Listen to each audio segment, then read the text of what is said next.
Bonjour les amis, j'espère que vous allez bien. Donc je tourne cette vidéo car nous sommes tous occupés à vivre une période difficile pour le moment et je voulais partager avec vous quelques petits trucs pour aller mieux et pour se sentir mieux.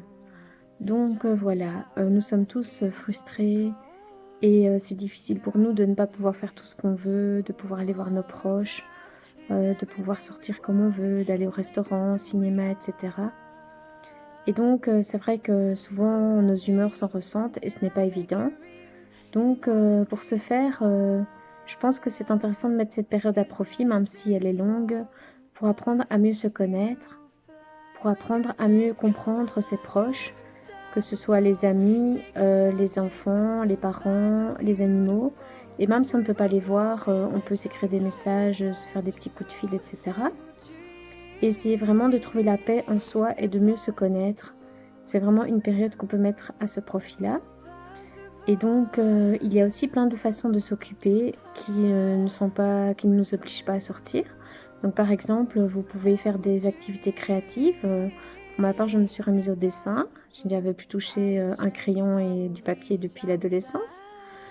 Et là, je ne me donne pas des exigences. Donc, par exemple, moi, j'adore dessiner naïvement, donc je fais ça. Et je ne me mets pas une pression en me disant qu'il faut que mon dessin corresponde à telle ou telle chose. Donc c'est juste pour le plaisir de m'évader.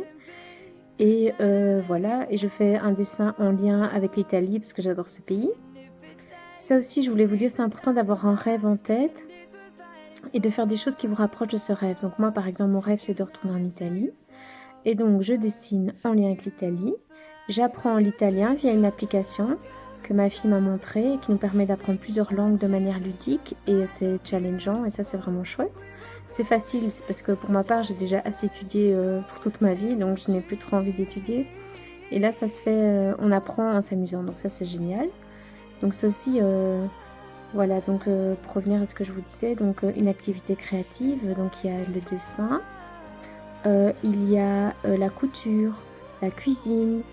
Même si vous êtes un adolescent ou un enfant, il y a moyen d'innover en cuisine.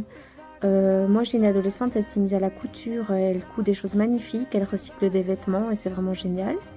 L'autre adore tout ce qu'est la cuisine et donc elle nous fait des desserts et des plats bluffants. Ça, c'est cool.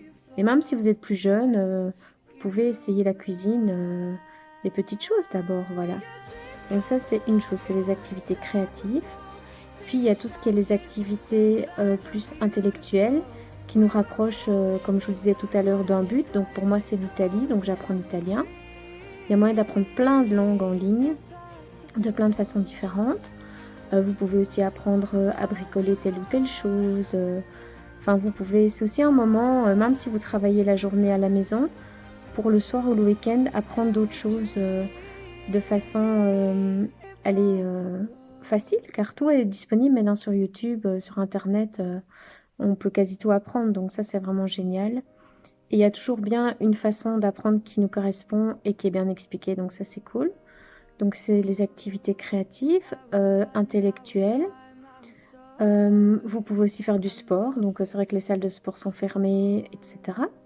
Mais pour ma part, j'ai déjà vu en promenant le chien des adolescents, mais pas nombreux, qui faisaient leur sport sur une aire de jeu pour enfants. Voilà, j'ai déjà vu des gens qui faisaient leur sport en plein air.